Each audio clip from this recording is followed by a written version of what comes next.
Right, so over the past few weeks, we've been looking at Big Ed's journey on this season of 90 Day the Single Life. Having broken up with Liz at the end of the first season, he returned once again as a single man looking for love. He briefly had an interest in a woman called Mia, but after crying over his ex on their first date, she made it very clear that she had no interest in pursuing a relationship with him. His mum Norma then suggested that he seek a Latina wife, so he reached out to his friend Laura, who set him up with her friend Kaori. The pair began FaceTiming and messaging over the following weeks, until Big Ed decided to book a flight to go visit her in her home city of Colima in Mexico. However, it soon became clear that he and Kaori were on very different wavelengths, and after several dates made this increasingly apparent to her, Big Ed bringing up his desire to get married became all too much for her, so she told him that she just wanted to be friends. However, that wasn't the end of the road for Big Ed's journey to find love, because just 6 days after returning from Mexico, Liz reached out to send her condolences after Ed's dog Teddy sadly passed away. The pair met up, and just 1 day later, Big Ed proposed to her. The pair have been engaged ever since, and now we're going to be looking at the first part of the tell-all to find out more about what really happened behind the scenes as the season went on, and what's been happening in the months since they filmed that last episode. You're gonna go to your right. Okay. Things have been really good over the last few months. Hey, girl. How are you? Hey, how are you doing? I'm in a relationship, which is a huge surprise. It's been quite of an adjustment. You know, there's a lot of people in my life that I thought were supporting me that weren't.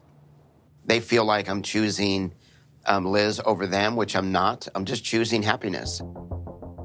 To be fair, after the way the season went, it is quite surprising that he ended up with a girlfriend. I guess if you're that desperate and you're constantly throwing yourself at people, eventually something's gonna stick. But when he left Mexico, I really thought that was gonna be it for him for a while. It's not exactly all gone to plan though, because like he says, it hasn't really gone down well with the people close to him, but we'll get onto that later. Despite burning some bridges, however, he's also trying to rebuild some. If you remember the season 1 tell-all, Big Ed had some serious beef with Colt, and with his mum Debbie, who's actually been on the show herself this season. But this time, he's come with the intention to make peace with both of them, to begin with at least.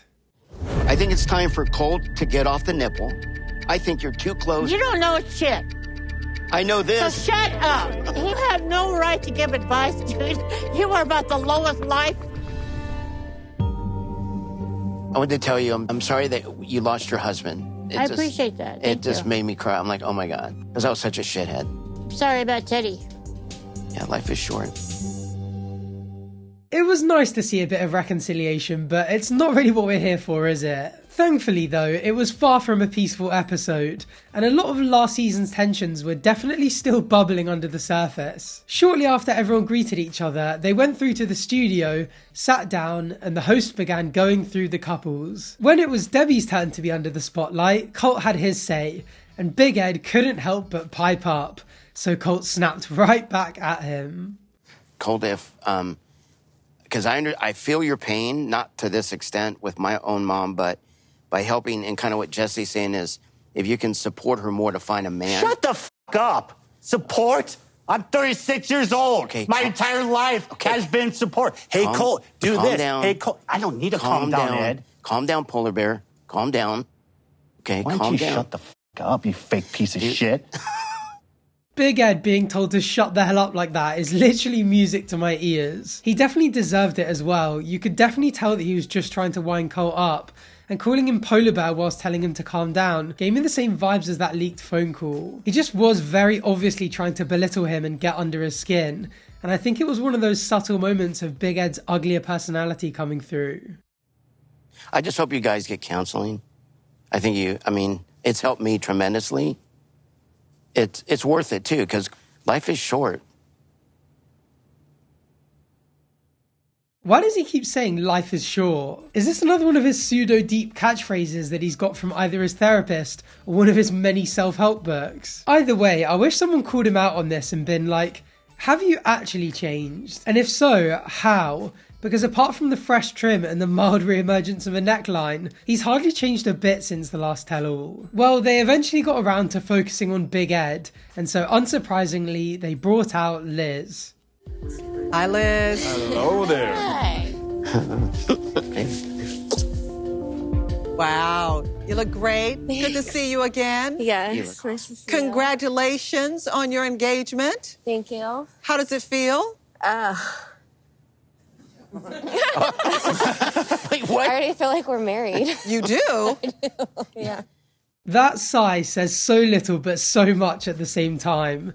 Everyone was thinking the exact same thing, weren't they? Also, Big Ed is known for saying she's the one about every love interest in his life. We have heard it so many times throughout the seasons. He said it about Rose, he said it about Liz the first time around, and he even said that Mia and Kaori might be the one. So this time, the host asked him what it actually means to him, and how he knows he's right this time around. It's a feeling. Like, you can't describe it, you can't ask yourself, it just is. I'm in love. I'm in love. Yeah, I'm in love too. Can I tell him? Huh. So on the ride over to the hotel, I guess I was sleeping and I was tooting. Oh my gosh. When you're that comfortable, I think you're in a He relationship. farts all the time. Oh, no. All the time. But I didn't know that. I didn't know he did. This guy's chat just gets weirder and weirder. Last season he asked Liz if girls poop, and now he's bringing up the fact that he farts in his sleep. The kind of rubbish he comes out with to distract from the fact that he doesn't know what love is actually astonishing. Even this is him basically stealing Robin Williams' illustration of love from Good Will Hunting. I swear he hasn't had one original romantic thought in his entire life. Anyway, they ended up talking about how they got back in touch, and Big Ed kind of said everything that he said in the last episode about Teddy. So given I feel like we've sympathised with Big Ed enough for one season, he then went on to talking about how they ended up getting engaged. My intention wasn't to get her back, but I did want to apologize for being a total asshole. And then I said, why don't you have dinner? And then she came over and we didn't even eat. We just talked almost the whole night. Oh.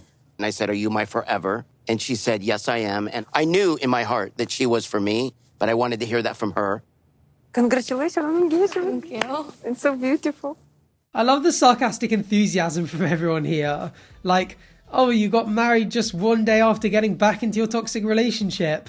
Yay. It's about as beautiful as Big Ed showering with a hose was in the Philippines. Also, Big Ed stroking her leg like that either has to be a crime against the state or a crime against humanity. Words cannot describe how uncomfortable that made me feel, and I had to watch it back several times making this video. For anyone who needs some eye bleach, here's a nice photo of me and my younger sisters going for a walk on the beach in my home island of Jersey. If you have Instagram, come stop by at ArthurTV for more. Anyway, I know we kind of heard all of this in the last episode too, but listening to them talk about this like it's some romantic story that we shouldn't all completely disapprove of is just fascinating.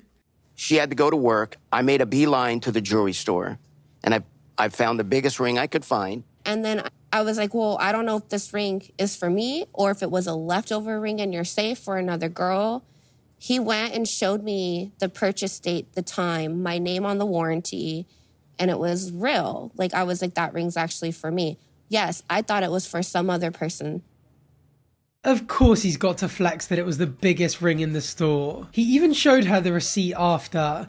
I knew in the last episode when he said that the ring cost 13.1k, that wasn't the first time she had heard that. Also, Liz, come on now. If you're sitting there thinking that Big Ed is so desperate to get married that the ring he got you might genuinely have been for someone else, surely that's a sign that it's all too soon. It's such a big decision to make. And given she's already been married and divorced twice before, you'd think that a massive red flag like this would make her want to wait until she was at least a bit more sure. I know she figured out that the ring was bought for her in the end, but the questionable intentions behind the proposal really haven't gone away, have they?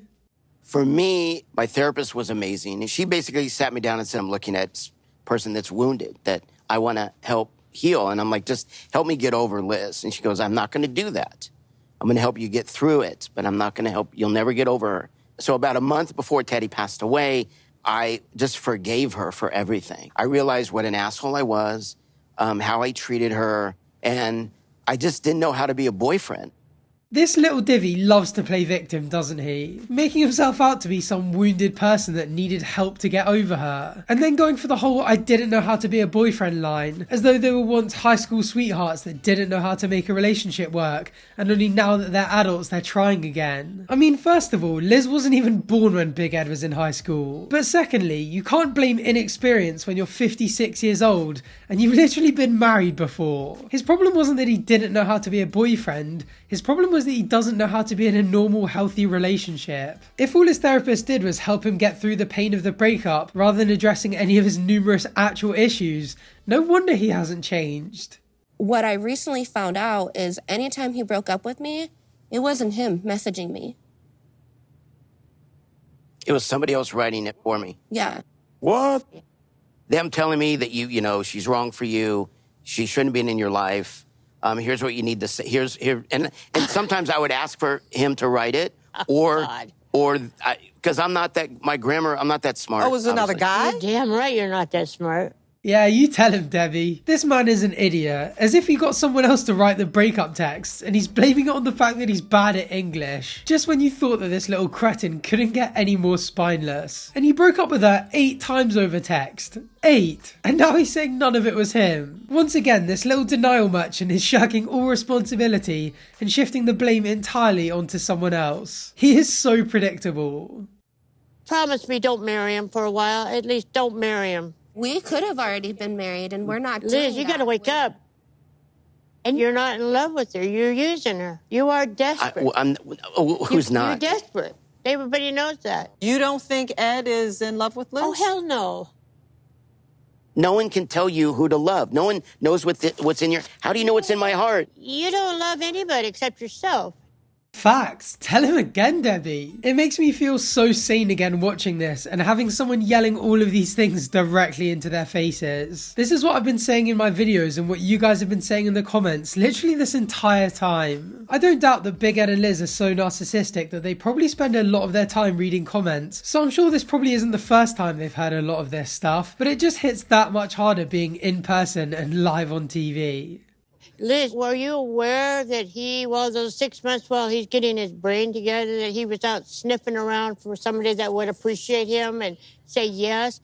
The only reason he wasn't with those women is because they turned him down. What did you do in those 6 months, Ed? How many girls did you date? What were you doing? You were out there so desperate. You were trying to date anybody. I was not with one woman physically or emotionally. Let's put it that way. That is such a load of rubbish. He wasn't with anyone else emotionally, like he wasn't just talking to Kaori about marriage and love, and like he wasn't heartbroken when she didn't show up for that sunset cruise. Plus, we all know that if Mia had invited him in at the end of their date, or if Kaori had been happy to stay the night in his hotel room, there is no doubt that he would have tried to get intimate with them physically too. He can't just fail to get laid despite trying, and then claim that celibacy is proof that his heart's always been with Liz. It just doesn't work like that. Also, how weird is this? Did you see Mia commented on my last Big Ed video? She said that he was still calling and texting her when he got home from Mexico. That means that when he proposed to Liz, he had been trying to get with Mia that very same week. He even texted Mia when Teddy died, the shameless little opportunist. I can't wait for Liz to watch this season back and see what Big Ed's really been like whilst they've been apart. I think Ed fucked up, and he was blasted all over the internet for it. He came back crying, and he gave her the biggest gift he could think of, and that is an engagement. And that's how he got her back. Yep.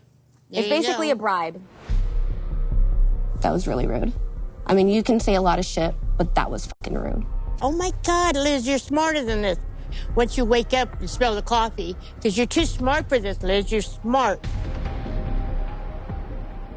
I kind of rate that they're still kind of on her side, you know. A part of me definitely thinks that Liz is a shameless clout chaser just like Ed, but a part of me also pities her. I wonder if she has some deeper issues that mean that despite being a victim of Big Ed, she can't help but keep going back. It would definitely make a lot of her actions make a lot more sense. Sadly though, it kind of seemed like as the tell-all went on, rather than getting through to her, all of the criticism just made her super defensive and almost just doubled down on everything. Why did you guys get engaged so quickly after all that kind of shit show, you know? You know what? People change and people get help and everything like that. She tried to cancel him on the internet. She was mad. Everybody's a neighbor. She had a How many right to be times a mad. boyfriend or someone has yelled at me? I'm not leaking and releasing those phone calls so other people go and attack that person. Well, he attacked me too on all kinds of stuff too. I guess hurt people hurt people. But you know what? Nobody's perfect. It's just mad, isn't it? Of course nobody's perfect, but if someone spends months showing you over and over again that deep down they're just not a good person, surely you should just believe that. And you definitely shouldn't let them just turn around one day and say that they've changed and automatically just believe them. I know they've been engaged and together for a few months now and everything seems like it's going okay, but everyone's right. She needs to take a year at least before she even considers marrying this man. So, Liz, today, you have no regrets about getting back together. No, he's completely different towards me. We hardly fight. We have each other's back. We, on both sides, got rid of negative people. The other thing, too, is his mom's no longer living at the house. And now we have privacy. Now this one I kind of understand. Like, if they're having a disagreement or they're making a decision, or she wants to have an equal say in something in the relationship, having her around 24/7, always taking Big Ed's side, definitely won't be healthy for them. Ed will just keep getting his way and Liz is going to start feeling really ganged up on, and it just wouldn't be good at all for the relationship. But at the same time, whilst it's helping his relationship with Liz, it's really getting in the way with his relationship with everyone else close to him. By this point, things have gotten so bad between Big Ed and his mum Norma and his daughter Tiffany that they flat out refuse to even come on the show anymore. In their place, producers asked Big Ed's friend Rich from Part 4 to come on instead, but even he doesn't approve of the relationship. Over the last how many months we were there supporting you, right? While you're crying, you're going through all your things, we're trying to lift you up. And you said, the last thing you told me about Liz is, I'm good, I'm moving on. And then the bomb was dropped on us in the matter of one day. By who? Richard, by who? The minute I let my daughter know, she called everybody. She called all of you. Why wouldn't she? Ed, why wouldn't she? She called me crying, devastated. You would be devastated as well, wouldn't you? I do not blame Tiffany at all here. Last season, she had a horrible time with the relationship. She felt like her dad was choosing Liz over her. She was embarrassed that he was dating someone her age. She was mortified that it was all over TV and all over the internet. And she just flat out didn't get on well with Liz. She probably hoped that the worst was behind her after Big Ed and Liz split up at the end of season 1. So to all of a sudden hear that they're back together and engaged out of absolutely nowhere, it would be a nightmare. But honestly, Big Ed just doesn't care what she or anybody else thinks. Ed, would you go through with the wedding if none of your family members attended? Absolutely. What? And if that's being selfish, I can't apologize for that. I just want to give it time. I mean, I don't. Before we push for that. I don't want to, but I've chosen Liz over everyone, and I'm not going to apologize for that. I'm not going to turn my back on my daughter or my mom. And if they want to turn their back on me, that's up to them. I kind of get where he's coming from, you know. If I was in love with a girl and I thought she was the one, but my family didn't approve, I don't think that would stop me. And to be honest, it's not him cutting anyone else off. The ball is completely in their court. But at the same time, it's just such an extreme circumstance, isn't it? Like, you'd think if your mum, your daughter, your best friend, and evidently the entire internet had this many concerns about the relationship, that you'd take a step back and at least reconsider the timing of it all. Okay, let me ask this. Rich, do you think Ed and Liz are a good couple? I think they're actually meant for each other, honestly. That was good one. That's a good one. That's a good one. Okay. I like it. Why, Rich? Because they're both insecure and they're both selfish. And it's a perfect match. Damn, Rich is coming in with some heat too. Him and Debbie are actually stealing the limelight in my own video. But I can't even complain. I completely agree with almost everything they're saying. And on top of that, Rich came in with some fact checks too. He said that he actually wasn't taking Ed's phone and dumping Liz on his behalf. Big Ed would come to him being like, I want to break up with her, but I don't know how to word it. Can you help me? So him blaming Rich for those 8 breakup texts was all a load of rubbish as well. However, whilst he was quite scathing of Big Ed in general, he did finish by giving him some quite pertinent advice. You know, time slips away, Ed, and you can't replace time. So at minimum, reconnect with your mom and your daughter the best you can, okay? Because you're going to be very sad one day when your mom passes away. It is a blunt way of putting it, but he is right. Norma's 88 now. Apparently she was already in the process of moving out when Liz moved in, and I really hope that's the case. But now she will barely speak to Ed because she feels like he's picked Liz over her. Just accepting the fact that she's going to be cut out of his life like that when she's that age is such a silly thing to do, especially when she's always been there for him. After Rich said goodbye, they started talking about some of the issues that Norma has with the relationship, and one of her biggest concerns is that Liz is taking advantage of Ed. As a result, she's been encouraging him to get Liz to sign a prenup. Will you guys have a prenup if you No get way. married? I'm willing 100% to Absolutely do not. it. Absolutely I'll not. sign it, whatever. No, you won't. I don't believe in prenups. They are a contract for divorce. Yeah. True. It's a tough one, but if Liz is okay with it, Norma's probably right here. Again, it's quite a big Ed thing to do to just bury his head in the sand and not even want to consider what might happen if things don't turn out the way he either wants or expects them to. Which is why when they often do, he's never prepared for it. That was the last thing that they spoke about before the halftime break, so everyone got up to go grab some water and have a little gossip. Thankfully though, the cameras were still rolling, and just as Natalie and Stephanie were talking about Big Ed and Liz behind the curtain, saying that their relationship is toxic and that Liz needs to sign the prenup, Liz walked past. And what I didn't like for now she's nobody and he's already making a lot of money. He's very popular. No, I mean he does a lot. I don't have a problem signing a prenup. Don't think that I'm using him because I'm not the one that has a problem signing the prenup. I said it first. Then I'll sign it. What's the problem? I will sign it. Okay, Did you God hear bless him? you. I can't sign it if he doesn't draft it. Why don't you use your ears? Bye. That was scary.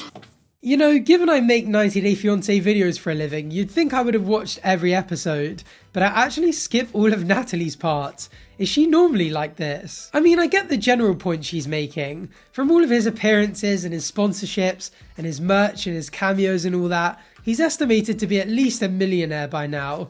But there's no need to be like this, is there? There's obviously always a good chance that the producers set this up, but there's still some natural animosity there, isn't there? I also think that coming under constant fire as a result of dating Big Ed has really toughened Liz up, because this is a very different person from the one that we saw on the tell-all this time last season. You really stuck up here, man. Good job. Oh, I just walked into her. She's like, why are you doing here? I'm like, don't be talking about us. Oh, good. Oh, I want to kill that bitch. All right, don't kill anybody. Well, I'm not going to kill anyone, but that's kind of a threat. I don't have a... I'm not nice like I was last time. I didn't have a backbone the last tell-all, and now I do. Yeah, she has been corrupted by Big Ed in it all, hasn't she? At least we know that she can stand up for herself now, so hopefully she puts Big Ed in his place every now and then. Either way, tensions are beginning to rise, and with that halftime drama, and also the possibility of more of Big Ed's behaviour over the season coming to light, I think we are in for an entertaining finish in part 2 of the tell-all. Unfortunately though, that is all we have time for today, so if you want to find out what happens in the final episode of the season, make sure you're subscribed down below so you can catch my video on that as soon as I upload it. As always, the links to my Instagram, Twitter and other social media will be in the description, so you can come say hi in between uploads. And I would just like to say a very big thank you to all of my Patreons and channel members. I really appreciate your support. Thank you for watching, and hopefully I'll see you on the next one. Bye for now.